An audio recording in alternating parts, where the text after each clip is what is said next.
My guest on the program is Professor Yinka Omorogbe, a professor of energy law, member of the two Oil and Gas Sector Reform Implementation Committees, OGIC 1 and OGIC 2. She was the chair of the Legal Regulatory Committee between the years 2000 and 2006, which produced the very first petroleum industry bill. She is very vocal in her opposition to the continuous payment of fuel subsidies. She describes the recent decision by the Buhari administration to continue the fuel subsidy regime as more political than economic.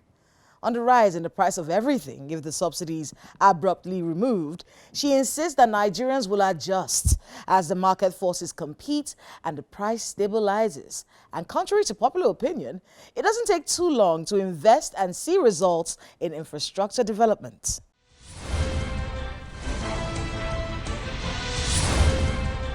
Professor Omorogbe, welcome to Dateline Abuja. Thank you very much. Let's talk a bit about fuel subsidy. How do you feel about all the conversations going on around it might not be removed or it's going to be on for the next 18 months? A lot of Nigerians are probably a little conflicted about this situation. Some governors said, look, we have to take this out. And there was a lot of back and forth on this particular conversation until where we are right now is going to be sustained for the next 18 months at least. What are your thoughts on this? I'd have to say my thoughts are probably sad thoughts, because like so many people who are watchers in the industry and those who have been participants or partakers in some way or the other,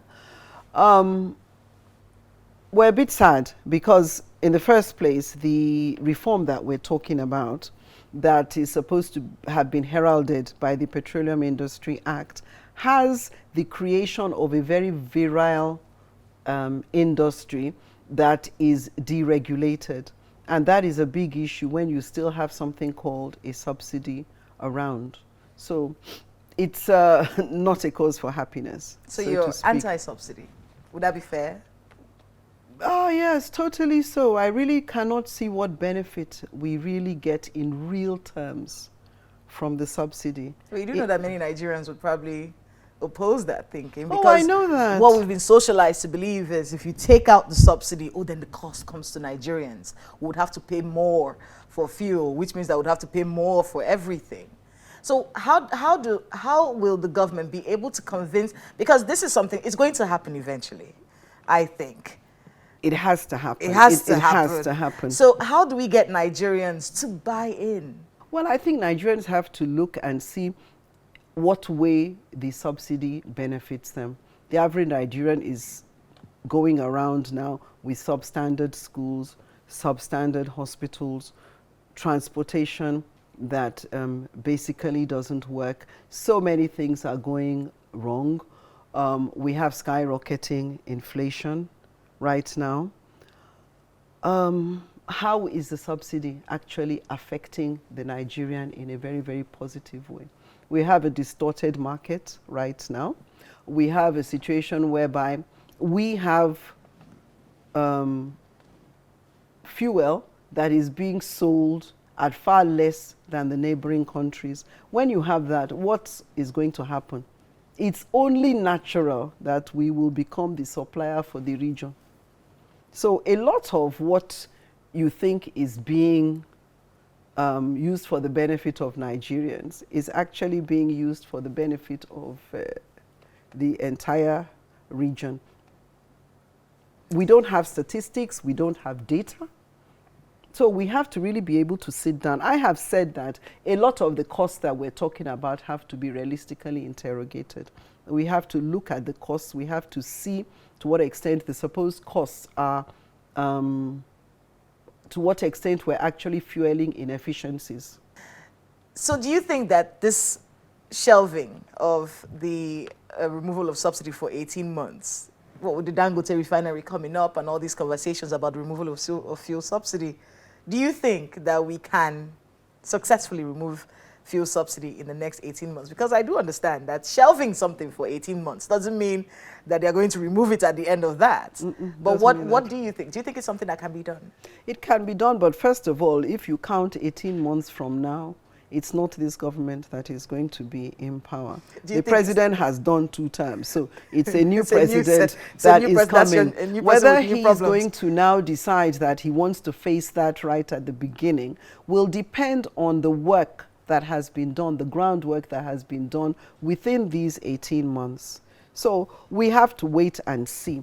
Like I say, if there are a lot of projects that come into fruition, that are projects that really will help the common man and make a difference to his life, then I guess that it will be easier to sell the subsidy removal. But as at now, people are just looking at the fact that gari is more expensive, beans is more expensive, many people can't eat. Literally, people are starving right now. And then you want to add into this toxic mix increased prices, because that is what's going to happen. And not just increase prices of transportation, but increase prices Goods, of all services, these, everything. Yeah, but if you have some of these things in place, it will help to cushion the effects. I believe, for example, that if you could convert so many cars into using CNG, that alone would help, because they won't be affected anymore. And they'll be using a fuel that is in fact cheaper. So there are a lot of these projects. I think that the people that are actually in government and are driving these projects should actually come out and talk about these things and roll out very grand plans and work like crazy. If there's been a lot of groundwork, then it'll be a lot easier. But for a new government to come in and have subsidy removal as its first act, hard. So you think this decision by the Buhari administration was a political one? Totally so. Totally so. Totally so, because I mean, so many different elements come in. The subsidy issue now is an emotional issue. It's a question of people feeling that they're getting nothing from petroleum.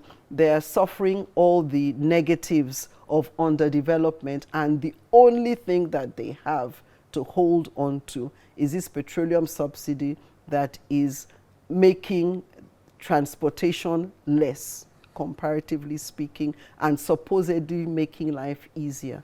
But in fact, it's not making life easier.